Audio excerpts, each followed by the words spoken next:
कूजन्तं रामरामेति मधुरं मधुराक्षरम् आरुह्य कविताशाखां वन्दे वाल्मीकिकोकिलम् वाल्मीकिर्मुनिसिंहस्य कवितावनचारिणः शृण्वन् रामकथानादं कोनयाति पराङ्गतिम्. ராமனுடைய திருநாமத்தை சொன்னவர்கள் யார்தான் வைகுந்தத்தை அடைய மாட்டார்கள்? ராமநாமம் பாரத தேசம் முழுவதும் ரீங்கரிக்கிறது. தற்போது நாம் கர்நாடகத்தில் உள்ள ராமகிரி ராமநகரத்தை அடைந்துள்ளோம். ஆச்சரியமான மலை, இடமே எழில் கொஞ்சுகிறது. இந்த மலை முகடு உயர்ந்த ஸ்தானத்தில் போய் தரிசித்தால் சுற்றுப்புறம் முழுவதுமே காட்சி கொடுக்கிறது. பெங்களூருவில் இருந்து மைசூர் போகும் பெருத்த பாதை, அந்த பாதை, அதை சுற்றி இருக்கும் வனப்பகுதிகள் அனைத்தையும் மேலிருந்து நாம் தரிசித்துக் கொள்ளலாம்.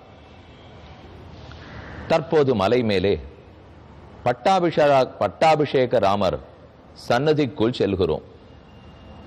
அழகான தீபஸ்தம்பம், பக்கத்தில் இருக்கும் திருக்குளம், இவற்றையெல்லாம் தரிசித்துக் கொண்டு உள்ளே புகுகிறோம். இவ்விடத்தில் பகவத் ராமானுஜரும் சீடருமாக ஆச்சரியமா சேவை சாதிக்கிறார்கள். ராமானுஜர் அற்புதமான திருக்கோலத்தோட மூலமூர்த்தியாக இங்கு எழுந்துருளி உள்ளார். இவ்வூர்க்காரர்களிடத்தில் பேசும்போது ராமானுஜர் தொண்டனூர் மேலக்கோட்டையிலிருந்து புறப்பட்டு தில்லிக்கு சென்றார். செல்லப்பிள்ளை, அதாவது மேலக்கோட்டை திருநாராயணபுரத்தில் இருக்கும் ராமப்பிரியன் என்னும் உற்சவமூர்த்தி, அந்த பெருமாளை ஒரு தில்லி பாதுஷா தில்லிக்கு எடுத்து போய் விட்டபடியால் அவரை திரும்ப கொண்டு வந்து ஸ்தாபிக்க வேண்டும் என்று ராமானுஜர் புறப்பட்டு போனார். அவர் இவ்வழியே போயிருக்கலாம், அருகிலே சென்றிருக்கலாம். ஆனால் அவரால் இந்த திருத்தலம் மேன்மை அடைந்துள்ளது. அவரை தரிசித்துக் கொண்டோம். இவ்வூருக்கே ஒரு ஸ்தல புராணம் உள்ளது. அதாவது காகாசுர விருத்தாந்தம் இங்குதான் நடந்ததாகவும் கூறுவர். உண்மையில் பெருமானும் சீதையும் சித்திரகூடத்தே இருந்தபோது மந்தாகினி நதிக்கரையில் சீதையனுடைய மடியில் தலை வைத்து ராமன் உறங்கிக் கொண்டிருந்தான். அப்போது காக்கை வடிவத்தில் வந்த ஓர் அசுரன் சீதாதேவியின் திருமார்பில் தன் அலகால் கொத்தி ரணத்தை உண்டாக்கினான். சற்று நேரம் சீதை பொறுத்து பார்த்தாள். ஆனால் அது முடியாமல் போக வேறு வழியின்றி ராமனை எழுப்பினாள். சமயா போதித ஸ்ரீமான் சுகசுப்தகா பரந்தபகா என்று ராமாயண ஸ்லோகம். ராமன் எழுந்திருந்து பார்த்தவன் காக்கை பண்ண குற்றத்தை உணர்ந்து கொண்டார். ஒரு தர்பத்தை எடுத்து பிரம்மாஸ்திரத்தை உச்சாரணம் செய்து காக்கை பின்னே ஏவினார். காக்கை அனைத்துலகும் திரிந்தோடித்து தப்பிக்க மாட்டாமல் வேறு புகழன்றி ராமனுடைய திருவடிகளிலேயே வந்து விழுந்தது. வதார்கமபி காகுத்ஸ்தா கிருபையா பர்யபாலயது. விழுந்த போதும் காக்கையினுடைய கால் ராமனுடைய திருவடிகளில் படும்படி விழுந்தது. பக்கத்தில் இருந்த சீதை தான் காக்கையினுடைய தலையை பிடித்து திருப்பி ராமன் திருவடிகளில் படும்படி வைக்க அப்போதே ராமன் அதை காத்து விட்டான். இந்த சரித்திரம் இந்த மலையிலேயே ராமன் நடத்தி காட்டியதாக கூறுகிறார்கள். இப்படி பல இடங்களிலும் ராமாயணத்தில் இருந்தோ பாகவதத்தில் இருந்தோ என்றோ வடக்கே நடந்த கதை தெற்கே நடந்ததாக சொல்லுகிறார்களே, அது உண்மையா என்றால் என்றோ அந்த கதை நடந்திருக்கும். அதற்கு பிற்பாடு ஆரேனும் பக்தர்கள் இதை போன்ற திருத்தலத்தில் இருந்தவர்கள் அதை சேவிக்க வேணுங்கிற ஆசைப்பட பெருமான் அவன் பக்தியை மெச்சி ஓரிடத்துக்கு வாரும், அங்கு உமக்கு காட்சி கொடுக்கிறேன்னு சொல்லுவார். அதை போல் இவ்விடத்தில் நடந்திருக்கலாம். ரொம்ப ஆச்சரியமான சின்ன திருக்கோவில். உள்ளே பட்டாபிஷேக திருக்கோலத்தில் ராமன் எழுந்தருளி உள்ளார். வாயிலில் துவாரபாலகர்களையும் தரிசித்துக் கொண்டோம். இனி நாம் நாளை சந்திக்கும் போது ராமனை சேவிப்போம். தற்போது புறப்படும் ராமனை பற்றி ராமாயணத்தின் மூலம் பார்ப்போம். அயோத்தியா காண்டத்தில் 41வது சர்க்கம் முடிந்தது. தற்போது 42வது சர்க்கத்தை அடைகிறோம். ஆச்சரியமான சரித்திரம் சாதிக்கிறார். ராமனும் சீதையும் லக்ஷ்மணனும் புறப்படுகிறார்கள். அது கண்டு பொறுக்க மாட்டாத தசரதன் புலம்புகிறான். கைகேயியை தன் மனைவி அல்லள் என்றும் பரதனை தனக்கு மகள் அல்லன் என்றும் துறக்கிறான். அதுதான் முக்கியமான செய்தி இந்த சர்க்கத்தை. யாவத்து நிர்யதஸ்தஸ்ய ரஜோரூபம் அதிருஷ்யத நைவாக்ஷு வரஸ்தாவன் சஞ்சஹார ஆத்மசக்ஷுஷி. ராமன் போன திசையே பார்த்தான் தசரதன். கண்கள் பனித்து போயின. கண்ணுக்கு ஒன்றும் புலப்படவில்லை. தேர் போன தடம் தெரிகிறதே தவிர ராமன் போன மார்க்கம் தெரியவில்லை. ராமன் கண்களிலிருந்து மறைந்திருக்கிறான். யாவத் ராஜா பிரியம் புத்திரன் பஷ்யத்யந்தந்த தார்மிகம் தாவத்வர்ததேவாஸ்ய தரண்யாம் புத்திர தர்சனே ந பஷ்யதி ரஜோப்பியஸ்ய யதா ராமஸ்ய பூமிபஹ. இத்தனை நாளும் ராமனை பார்த்து பார்த்துத்தான் திருப்திப்பட்டான் தசரதன். ஆனா ததார்த்தச்ச விஷண்ணச்ச பபாத தரணீதலே. தசரதன் இப்ப ராமன் மறைந்தவுடன் கீழே பூமியில் விழுகிறான், அழுகிறான். அவனை பார்த்த மக்களும் விழுந்து அழுகிறார்கள், மனைவியரும் விழுந்து அழுகிறார்கள். அப்போது தசரதன் அருகில் இருந்த கைகேயியை பார்த்தான். ஓர் புறத்தில் கீழே விழப்போகும் தசரதனை கௌசல்யை தாங்கி பிடித்தாள். மற்றொரு புறத்தில் கைகேயி தாங்கி பிடிக்கிறாள். கைகேயி மாமகாங்கானி மாஸ்பிராக்ஷீஹி பாப நிச்சயே. பாபமே உருவானவளே, என்னை தொடாதே, கைகேயி விலகிப்போ. நகித்வாம் திரட்டுமிச்சாமி ந பாரியா நச்ச பாந்தவி. உன்னை உறவென்றும் துறந்தேன், மனைவி என்னும் துறந்தேன். இனி உனக்கும் நமக்கும் உறவில்லை. ஏச்சத்வாம் அனுஜீவந்தி நாகம் தேஷாம் நதே மம கேவல அர்த்தவராம் கித்வாம் தக்த தர்மா தியஜாமியகம். அர்த்தம், பொருளுக்கு ஆசைப்பட்டு, பணத்துக்கும் ராஜ்யத்துக்கும் ஆசைப்பட்டு பெற்ற மகனுக்கே அவப்பெயரையும் துன்பத்தையும் தேடி வைத்திருக்கிறாய்.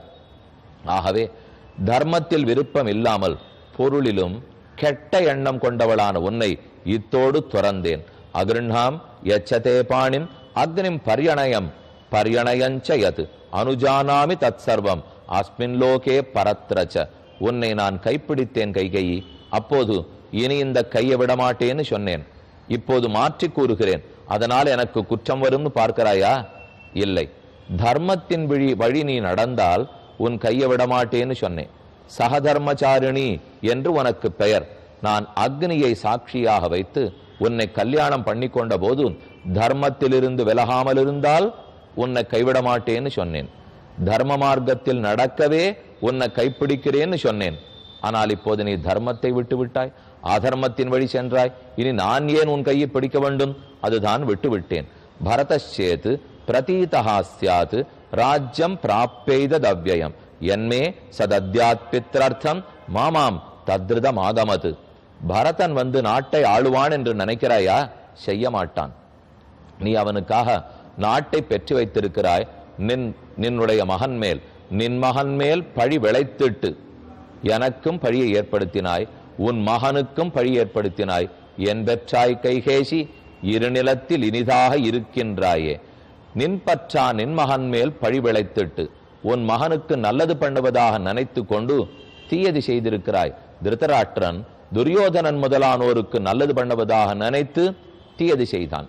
கைகேயி பரதனுக்கு நல்லது செய்வதாக நினைத்து தீயது செய்தாள்.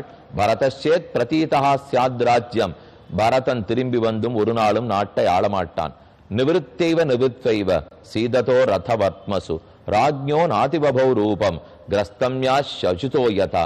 இப்படி பலகாலும் புலம்பி ராமன் போன மார்க்கத்திலிருந்து முகத்தை எடுக்க மாட்டாமல், ஆனால் மற்ற பேர் மெதுவே அரண்மனைக்குள்ளே கூப்பிட தசரதனும் திரும்புகிறான். வாகனானாஞ்ச முக்கியானாம் வஹதாம் தம் மமாத்மஜம் பதானிபதி திருஷ்யந்தே ச மகாத்மான் அதிருஷ்யத்தே. போகும் வாகனங்கள் கண்ணில் படுகின்றன. அந்த தேர்னுடைய தூசி ஆகாயத்தில் எழுந்து கண்ணில் படுகிறது. ஆனால் தேர் போன வழியில் ராமனை சேவிக்க முடியவில்லையே. அவன் அகன்று விட்டானே. சனூனம் கஷ்ய தேவாத்ய விரக்ஷமூலமுபாஸ்ரிதா காஷ்டம் வா யதிவா அஸ்மானம் உபதாய சயுஷ்யத்தே. நேத்தி வரைக்கும் ராமன் எப்பேற்பட்ட ஹம்சதூளிகா மஞ்சத்தில் சிறந்த படுக்கையில் படுத்து தூங்கினான். இன்று மரக்கட்டையோ கல்லையோ கையையோ தலைக்கு அணையாக கொண்டன்றோ தூங்க போகிறான். திரக்ஷந்தி நூனம் புருஷாதீர்கபாகும் வனேச்சராக ராமமுத்தாய கச்சந்தம் லோகநாதம் அநாதவத். இப்போது பார்த்தாயா கௌசல்யே, அநாதைய போல ராமன் பிரிந்து போகிறான்.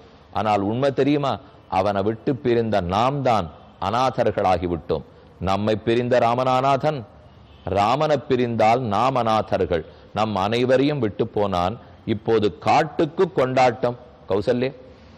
நாட்டுக்கு அனைத்தும் வருத்தம், ஆனா காடு கொண்டாடுகிறது, காடு முடிசூடுகிறது, நாடு முடியிழந்து காணப்படுகிறது. எந்த நாட்டில் ராமனுக்கு இப்போது முடிசூட்டு விழா நடந்திருக்க வேண்டுமோ அந்த நாடே ராமனையே இழந்து நிற்கிறதே. சகாமாபவ கைகேயி விதவா ராஜ்யம் ஆவச. கைகேயி, இப்போது நான் மடிந்து விடப் போகிறேன், நீ விதவை கோலம் கொள்ளப் போகிறாய். விதவையாக இருந்து என்னையும் துறந்து மக்களையும் துறந்து யாருமில்லாத மயானம் போன்ற அமைதியான இந்த இடத்தில் நீயே நாட்டை ஆண்டுகொள். நீதான் இந்த நாட்டை ஆள வேண்டும் ஆசைப்பட்டாய், உன் மகன் ஆளப் போவதில்லை.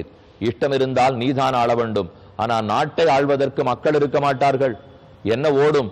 ஆங்கும் ஆங்கும் மரங்கள் இருக்கலாம், அழுது கொண்டிருக்கும் மரங்கள், ஓடாத சரையு, பூக்காத செடிகள், காய்க்காத பழங்கள். ஆகாசத்தில் சூரியன் இருக்க மாட்டான், சந்திரன் ஒளிரமாட்டார். நீயே ஆண்டுகொள். தாமவேக்ஷபுரியும் சர்வான் ராமமேவ அனுச்சிந்தையன் விலபன் பிராவிஷத்ராஜா விருகம் சூரிய இவாம்புதம். எப்படி ஒரு சூரியன் சட்டென்று மேகத்துக்குள் மறைந்து விட்டால் ஒளியிழந்து போகுமோ, அதே போல தசரதன் தன்னுடைய அரண்மனைக்குள்ளே புகுகிறான். சூரிய வம்சத்தில் உதித்தவன் அல்லவா. தேரும் போயித்து திசைகளும் மறைந்தன இனி செய்வதன் அறியேனே. திருமங்கையாழ்வார் திருக்கண்ணபுரத்தை பத்தி ஆச்சரியமா பாசுரம் பாடுறார்.